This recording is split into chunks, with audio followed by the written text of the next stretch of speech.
Saya bangkit membawa suara rakyat yang masih menunggu jawapan daripada kerajaan. Jawapan kepada satu soalan mudah yang sudah terlalu lama tergantung tanpa penyelesaian. Bilakah jalan raya Malaysia ni nak berhenti membunuh rakyatnya sendiri? Tuan Di-Pertua, Kementerian Pengangkutan sendiri telah mengemukakan data yang seharusnya mengejutkan mana-mana ahli parlimen yang masih punya hati nurani. Tahun 2019, 6,167 kematian. 2024, 6,464 kematian. Disember 2025, 6,537 kematian. Angka ini bukan statistik. Ini adalah nama-nama yang tidak sempat disebut lagi. Ini adalah bapa yang tidak pulang, ibu yang tidak tiba, anak yang tidak sampai ke sekolah. Dan sasaran Pelan Keselamatan Jalan Raya Malaysia 2021-2030, apa jadi? Kerajaan berjanji mengurangkan kadar kematian sebanyak 50% kepada 3,084 menjelang 2030. 3-4 tahun saja lagi, Tuan Di-Pertua. Namun, yang berada di depan kita hari ini adalah sebuah rang undang-undang yang menaikkan denda compound daripada RM300 kepada RM500. RM300 kepada RM500. Itu saja ke yang mampu ditawarkan kerajaan kepada 6,537 keluarga yang berkabung? Tuan Di-Pertua, izinkan saya bawa Dewan Yang Mulia ini melihat bagaimana negara-negara yang berjaya menurunkan kematian jalan raya melakukan kerja-kerja mereka. Di Jepun, sebuah negara dengan populasi 3 kali ganda Malaysia, dengan kepadatan kenderaan yang jauh lebih tinggi, namun pada tahun 2023 hanya mencatatkan 2,678 kematian jalan raya. Hampir separuh daripada Malaysia yang berpenduduk jauh lebih kecil. Apa rahsianya? Pertama, Jepun tidak hanya menaikkan denda. Mereka membangunkan sistem mata penalti, demerit point system dengan izin, yang berfungsi secara automatik. Setiap kesalahan membawa mata mencecah had, lesen digantung dengan sendirinya tanpa perlu menunggu mahkamah. Sistem ini mencipta kepastian hukuman, bukan sekadar kemungkinan hukuman. Malaysia sudah ada sistem demerit, tapi rang undang-undang ini tidak menyentuhnya langsung. Satu patah perkataan pun tidak. Yang kedua, Sweden dengan dasar Vision Zero yang kemudiannya diadaptasi oleh Jepun, Britain dan Belanda menegaskan prinsip asas kematian di jalan raya bukan takdir. Ia adalah kegagalan sistem, kegagalan jurutera jalan, kegagalan penggubal dasar, kegagalan penguatkuasaan, bukan semata-mata salah pemandu. Rang undang-undang ini tidak menyentuh tanggungjawab infrastruktur. Tidak ada peruntukan yang mewajibkan kerajaan mengambil tindakan ke atas black spot kemalangan berulang. Semua beban diletakkan ke atas bahu rakyat biasa. Sementara jalan raya yang rosak, lampu yang padam dan lorong motosikal yang hilang dibiarkan begitu saja. Tuan Di-Pertua, saya ingin menumpukan kritikan saya kepada 4 jurang utama dalam rang undang-undang ini. Jurang pertama, memandu dalam keadaan mabuk senyap membisu. Tuan Di-Pertua, di manakah peruntukan berkaitan memandu dalam keadaan mabuk? Mengikut data WHO, antara 20 hingga 30% daripada kematian jalan raya di negara membangun dikaitkan dengan alkohol dan bahan-bahan terlarang.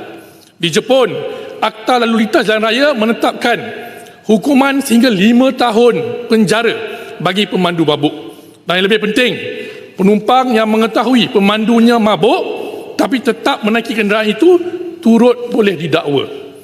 Rang undang-undang ini tidak menyebut had alkohol dalam darah, tidak menyebut kuasa ujian pernafasan di tepi jalan, tidak menyebut pemanduan dalam keadaan terpengaruh dadah. Saya nak tanya Menteri dengan hormat, adakah ini kerana data menunjukkan ia bukan isu atau kerajaan tidak bersedia untuk menghadapinya?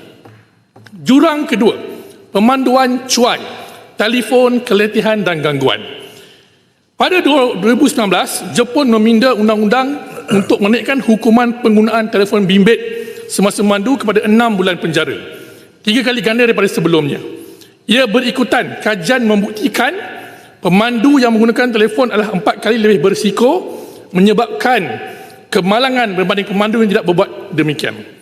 Di Malaysia hari ini, di setiap lampu isyarat, kita boleh lihat pemandu yang bermain telefon. Kita tahu ia berlaku. Data mengesahkannya.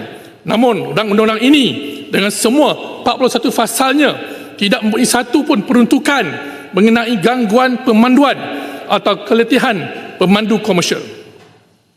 Berapa banyak lagi bas ekspres yang perlu terbalik sebelum kerajaan bertindak.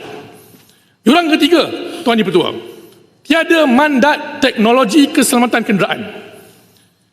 Jepun melalui program ASV, Advanced Safety Vehicle, dan Kesatuan Eropah dengan mewajibkan pemasangan Intelligent Speed Assistant, semua sudah ada dalam undang-undang mereka. Dan undang-undang kita ini meminda Seksyen 66 untuk meluaskan kuasa menteri membuat kaedah-kaedah berkenaan keselamatan kenderaan. Baik, tapi kuasa saya tidak mencukupi. Di manakah mandatnya? Di manakah jadual pelaksanaannya? Di manakah keperluan minimum ADAS untuk kenderaan baru yang dijual di Malaysia? Kerajaan diberi kuasa yang luas, tapi tiada obligasi. Ini bukan perundangan keselamatan, ini cek kosong.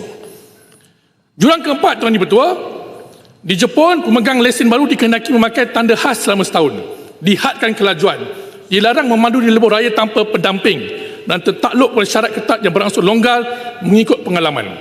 Di Malaysia, statistik menunjukkan pemandu muda antara 17 hingga 25 tahun merupakan kumpulan paling terdedah kepada kemalangan maut. Ini bukan rahsia, ini fakta yang kerajaan sendiri miliki. Namun, rang undang-undang ini tidak menyentuh sistem pelesenan berperingkat. Langsung tidak. Adakah ini kerana reformasi pelesenan lebih sukar daripada menaikkan kadar kompaun? Sudah tentu. Tetapi kesukaran bukan alasan untuk mengabaikan nyawa. Tuan Di-Pertua, izin saya nak landing. Ya, ada 3 persoalan yang mendesak. Saya harap Menteri jawab. Pertama, kerajaan menyasarkan pengurangan 50% kematian jalan raya menjelang 2030. Apakah model atau kajian yang membuktikan bahawa menaikkan denda daripada 300 ke hingga 500 ringgit mampu menyumbang kepada sasaran itu? Bring the evidence please, Yang Muat Menteri. Yang kedua, Seksyen 110B memperuntukkan bahawa sesiapa yang menyebarkan maklumat mengenai apa-apa aktiviti pegawai polis atau pegawai pengangkutan jalan melakukan kesalahan jenayah. Tuan Di-Pertua, peruntukan ini terlalu luas dan berbahaya. Adakah wartawan yang merakam dan menyiarkan operasi JPJ yang tidak profesional turut tertakluk kepada seksyen ini?